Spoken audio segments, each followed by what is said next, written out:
नमस्कार। तो एचपीआरसी के द्वारा जो है वो कुछ दिन पहले ग्रुप इंस्ट्रक्टर का पेपर जो था वो कंडक्ट करवाया गया था। तो एचपीआरसी ने जो ग्रुप इंस्ट्रक्टर का पेपर कंडक्ट करवाया था, यहाँ से कुछ क्वेश्चंस जो है हम डिस्कस करेंगे और सारे के सारे क्वेश्चन ये ओवरऑल जीके के क्वेश्चंस जो हैं वो रहने वाले हैं।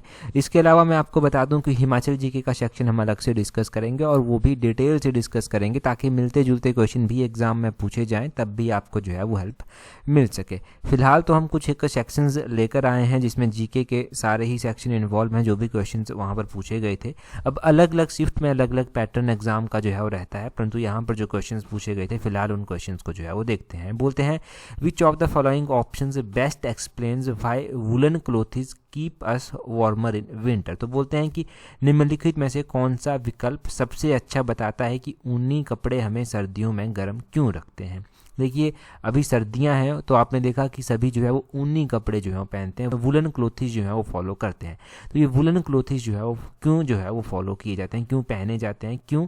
क्योंकि all trapped in wool act as an insulator reducing heat lots. तो बोलते हैं कि वुलन क्लोथिस इसलिए पहने जाते हैं कि जब वुलन जो होती है ना, जो वूल होती है, ऊन जो होती है, वो काम करती है इंसुलेटर के तौर पर और वो हीट को जो है वो इनके हीट को जो है वो लॉस्ट होने नहीं देती।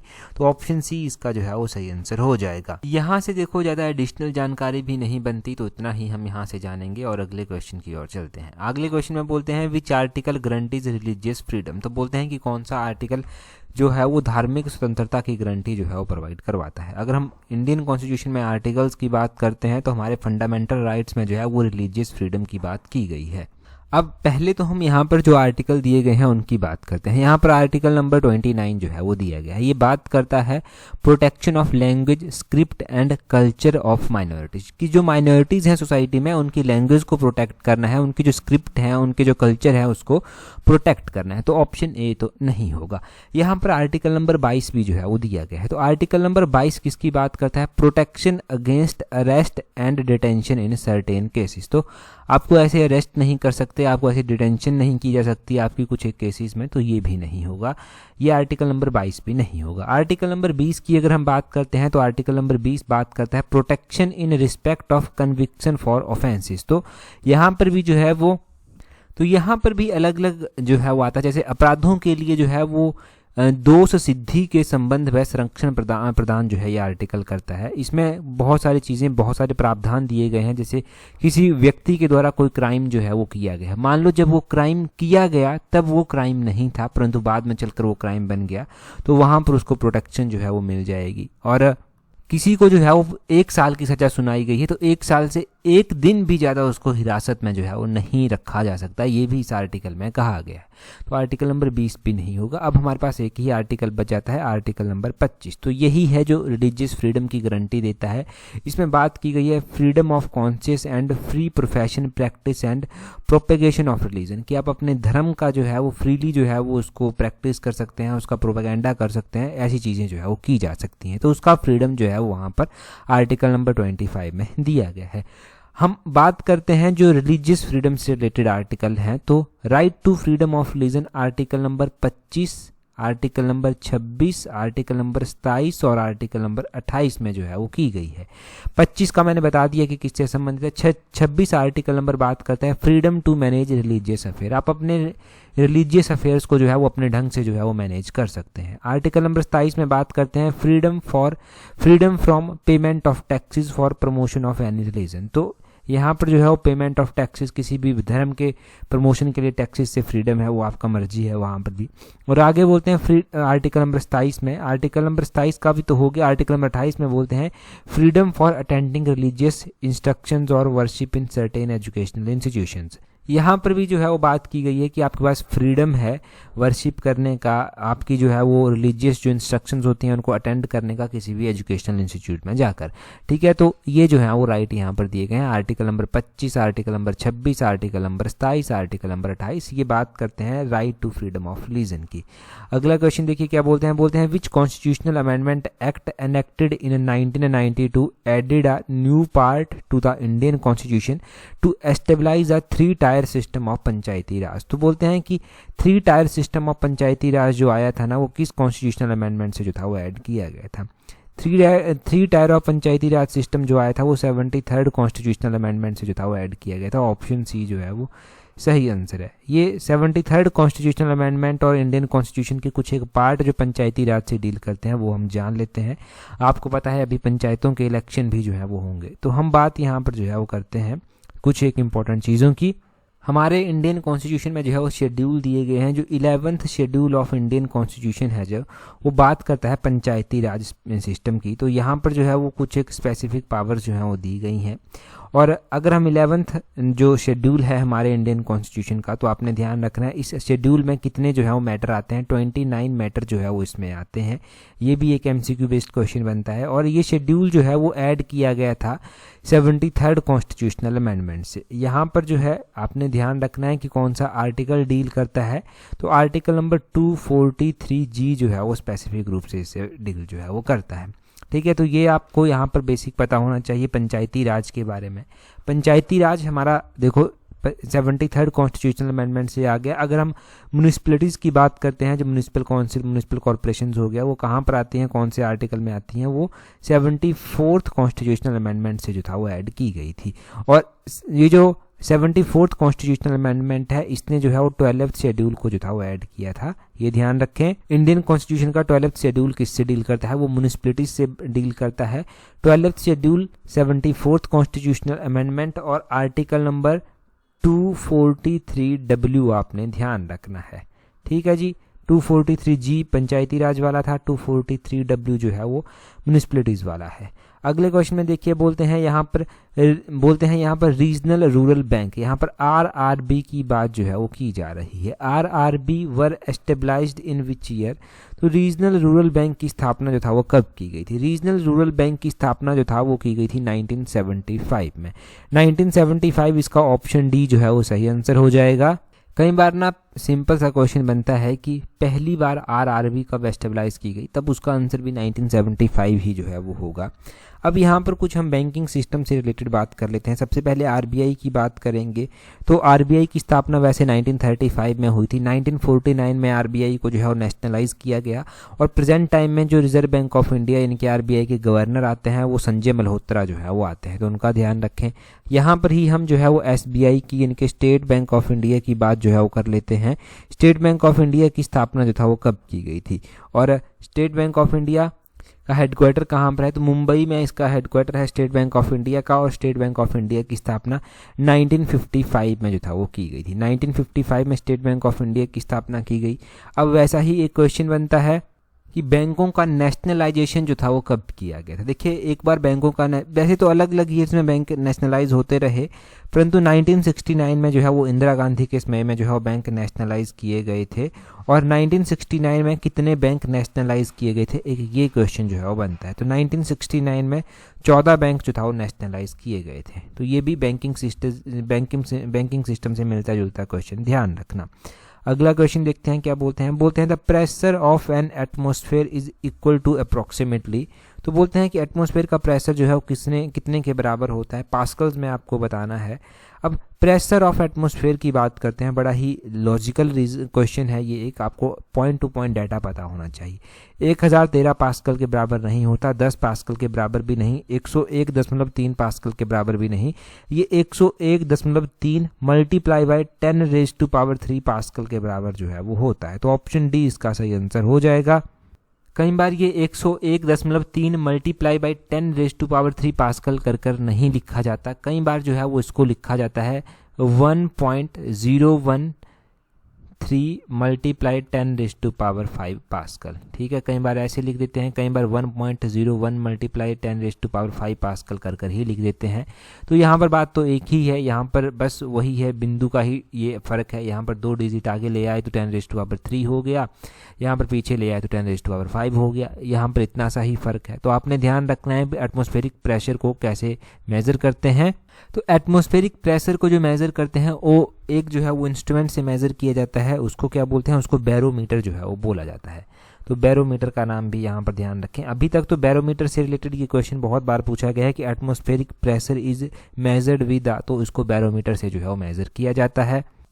अच्छा, यहाँ से कुछ मिलते जुलते क्वेश्चन जो है वो जान लेते हैं। एक इंस्ट्रूमेंट होता है एनीमोमीटर कर। एनीमोमीटर जो है वो किसके लिए यूज़ किया जाता है? तो एनीमोमीटर जो है वो विंड की स्पीड जो होती है ना उसको मेज़र करने के लिए इस्तेमाल होता है। विंड स्पीड के लिए ये इस्तेमाल एनीमोमीटर जो है वो होता है। एक इंस्ट्रूमेंट आता है हाइग्रोमीटर, यहाँ पर मैं लिख रहा हूँ हाइग्रोमीटर। ये हाइग्रोमीटर किसके लिए इस्तेमाल होता है? ये इस्तेमाल होता है to measure and record the relative humidity of air. तो एयर की ह्यूमिडिटी के लिए जो है ये इस्तेमाल होता है हाइग्रोमीटर। एक हाइड्रोमीटर भी होता है, HYDRO कर। हाइड्रोमीटर जो है वो किसके लिए इस्तेमाल होता है? तो हाइड्रोमीटर इंस्ट्रूमेंट जो है वो यूज़ होता है रिलेटिव डेंसिटी ऑफ लिक्विड, किसी लिक्विड की रिलेटिव डेंसिटी को मेजर करने के लिए हाइड्रोमीटर जो है वो इस्तेमाल में लाया जाता है। तो ये इंस्ट्रूमेंट्स आपने नोट करने हैं। अगला क्वेश्चन हम देखेंगे, परंतु उससे पहले अगर आप अपकमिंग HPRC के एग्जाम्स के लिए तैयारी कर रहे हैं, चाहे वो TGT का है चाहे वो JBT का है, तो आप हमारी कॉम्प्रिहेंसिव टेस्ट सीरीज के साथ जुड़ सकते हैं, जिसका लिंक नीचे डिस्क्रिप्शन बॉक्स कमेंट बॉक्स में दिया गया है। देखिए HPRC के पटवारी, स्टाफ नर्स और पब्लिक सर्विस कमीशन के पेपर 1 जैसे एग्जाम्स भी हैं, उनमें भी अगर आप खुद को स्ट्रॉन्ग करना चाहते हैं, एक स्ट्रेटजी के साथ काम करना चाहते हैं और चाहते हैं कि स्मार्ट वर्क कर जो है वो सिलेक्शन इंश्योर कर सकें, तो ये टेस्ट सीरीज आपकी बहुत ज़्यादा हेल्प जो है वो करेगी। इसका लिंक नीचे डिस्क्रिप्शन बॉक्स में दिया गया है, वहाँ से इसको ज्वाइन कर लेना। अगला क्वेश्चन देखते हैं क्या बोलते हैं। यहाँ पर बोलते हैं on how many broad dimensions is the national multi dimensional poverty index based. तो बोलते हैं कि जो मल्टी डायमेंशनल पॉवर्टी इंडेक्स होता है, राष्ट्रीय बहुआयामी गरीबी सूचकांक होता है, ये कितने व्यापक आयामों पर निर्धारित होता है?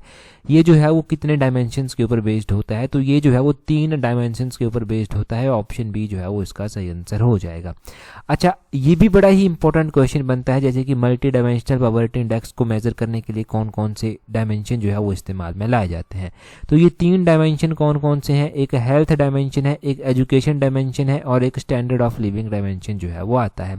ठीक है, ये आपने ध्यान रखना है। और आपने ध्यान रखना है कि ये जो 3 डायमेंशन है इनको भी आगे चलकर जो है वो इनके भी इंडिकेटर रखे गए हैं और ये जो है वो स्पेसिफिकली 12 स्पेसिफिक इंडिकेटर्स के ऊपर जो है वो ये जो है वो आगे डिवाइड किए गए हैं या फिर ब्रोक किए गए हैं। इतने जो है वो इसके इंडिकेटर रखे गए हैं। हमारे जो सस्टेनेबल डेवलपमेंट गोल हैं जिनको हम SDG बोलते हैं ना, उनके ऊपर भी एक क्वेश्चन बनता है। तो कौन सा ऐसा सस्टेनेबल डेवलपमेंट गोल है जो बात करता है नो पॉवर्टी की, जीरो गरीबी की वो बात करता है, नो पॉवर्टी की वो बात करता है? तो SDG 1 पहले नंबर का ही जो सस्टेनेबल डेवलपमेंट गोल है वो जो है वो इसकी बात करता है। तो ये भी ज़रूर नोट करना कि कौन से नंबर का SDG इसके साथ डील करता है। आगे बोलते हैं यहाँ पर व्हाट इज़ मौजा मैप यूज्ड फॉर। तो ये मौजा मैप जो है वो किसके लिए इस्तेमाल जो है वो होता है? हम मौजा मैप की अगर बात करें तो मौजा मैप जो है वो इस्तेमाल होता है recording land ownership and boundaries के लिए। ऑप्शन सी सही आंसर है। देखिए, अगर हम मैप्स की बात करते हैं तो कि किस तरह के मैप्स जो हैं वो होते हैं, तो मैप्स को भी अलग अलग कैटेगरीज में डिवाइड किया गया है। जैसे कि फिजिकल मैप जो है वो होते हैं, पॉलिटिकल मैप होते हैं, थीमेटिक मैप जो है वो होते हैं। फिजिकल मैप जो आते हैं उसमें नेचुरल फीचर जो हैं वो बताए जाते हैं। जैसे इंडिया का फिजिकल मैप होगा तो उसमें इंडिया के नेचुरल फीचर जो हैं वो बताए जाएंगे। जो पॉलिटिकल मैप होगा, जैसे इंडिया का मान लो पॉलिटिकल मैप है, तो पॉलिटिकल मैप में जो है वो जो बॉर्डर होंगे, सिटीज़ होंगी, उनके बारे में बताया गया होगा। जैसे कि आप देखते हैं कि मैप में जो है वो गोल गोल कर कैपिटल बताई गई होती है, बीच में सिटीज़ भी बताई गई होती हैं, तो वो पॉलिटिकल मैप आ जाएगा। थीमेटिक ऐप कैसे आते हैं? इसमें स्पेसिफिक डाटा बताते हैं, जैसे कि वेदर से रिलेटेड, पॉपुलेशन से रिलेटेड, अदर रिसोर्सेज से रिलेटेड जो है वो डाटा बताते हैं, तो वो थीमेटिक मैप जो है वो कहलाता है। तो इस तरह से 3 तरह के मैप होते हैं। एक मौजा मैप भी होता है, ये जो है वो recording land ownership and boundaries के लिए इस्तेमाल में लाया जाता है। अगला क्वेश्चन देखिए, बोलते हैं radiation differs from conduction and convection because it can occur through vacuum. तो यहाँ पर आपको बेसिकली रेडिएशन और कंडक्शन के बीच में डिफरेंस पता होना चाहिए। बोलते हैं रेडिएशन और कंडक्शन ये एक दूसरे से डिफर हैं, क्योंकि radiation can occur through vacuum. Radiation का बताता हूँ मैं आपको रेडिएशन क्या होता है। रेडिएशन देखो ट्रांसफ़र ऑफ हीट होती है, ये वेव्स के थ्रू जो है वो ट्रांसफ़र हीट का जो है वो होता है और इसके लिए मटेरियल को मीडियम की ज़रूरत नहीं होती। रेडिएशन का अगर मैं आपको एग्जांपल दूं तो रेडिएशन का सबसे बेस्ट एग्जांपल है जो सूर्य से हीट आपको मिलती है वो हो गया। कहीं पर जो है वो आग जलाई हुई है, वहाँ से आपको हीट मिलती है, वो जो है वो रेडिएशन का जो है वो एग्जांपल है। और कंडक्शन की अगर हम बात करते हैं तो कंडक्शन जो है वो इसमें क्या होता है, इसमें कंडक्शन जो हीट की होती है वो डायरेक्ट कांटेक्ट से जो है वो होती है। एग्जांपल देखिए, एग्जांपल ये है कि जब आप किसी भी गर्म चीज़ को जो है वो टच कर लेते हैं तो उसमें जो है वो एक डायरेक्ट ट्रांसफ़र हीट की हो रही है, तो वो जो है वो एक एग्जांपल कंडक्शन का आता है। तो ये बेसिक से एग्जांपल हैं कंडक्शन और रेडिएशन के। तो radiation can occur through vacuum और कंडक्शन से तभी ये डिफरेंट जो है वो मानी भी जाती है। अगले क्वेश्चन में देखिए क्या बोलते हैं which of the following is a major component of internet architecture that responsible for defining how data packets are transmitted between devices. तो बोलते हैं निम्नलिखित में से कौन सा इंटरनेट आर्किटेक्चर का एक प्रमुख घटक है जो यह परिभाषित करने के लिए जिम्मेदार है कि उपकरणों के बीच में डाटा पैकेट कैसे प्रसारित जो है वो होता है। तो ये जो है वो ट्रांसपोर्ट लेयर जो है वो होती है। यहाँ पर देखो कंप्यूटर के भी कुछ क्वेश्चंस जो है वो इस पेपर में पूछे गए थे। तो यहाँ पर है कि कौन सा मेजर कंपोनेंट ऐसा है इंटरनेट आर्किटेक्चर का जो रिस्पॉन्सिबल होता है डाटा पैकेट्स को ट्रांसमिट करने के लिए, तो वो ट्रांसपोर्ट लेयर होता है। ये बेसिक कंप्यूटर के क्वेश्चन है। अगले क्वेश्चन में बोलते हैं what is function of the fuser assembly in laser printer. अब देखिए प्रिंटर भी अलग अलग टाइप के जो है वो होते हैं। तो यहाँ पर बोलते हैं what is function of the fuser assembly in laser printer. तो फ्यूजर असेंबली का जो है वो क्या काम होता है लेज़र प्रिंटर में। इसका काम होता है fusing toner to paper using heat and pressure. तो fusing toner to paper heat and pressure इसका काम होता है। मैं प्रिंटर का बेसिक आपको बताता हूँ। प्रिंटर दो प्रकार के होते हैं, एक इम्पैक्ट प्रिंटर होता है, एक नॉन इम्पैक्ट प्रिंटर जो है वो होता है। ये जो लेज़र प्रिंटर आता है ये कौन से टाइप का प्रिंटर है, तो ये नॉन इम्पैक्ट प्रिंटर जो है वो आता है। और नॉन इम्पैक्ट प्रिंटर में जो है वो इंकजेट प्रिंटर, थर्मल प्रिंटर, ये सब प्रिंटर जो है वो आ जाते हैं। अगर हम इम्पैक्ट प्रिंटर की बात करते हैं तो यहाँ पर डेजी व्हील प्रिंटर आता है, डॉट मैट्रिक्स प्रिंटर जो है वो आता है।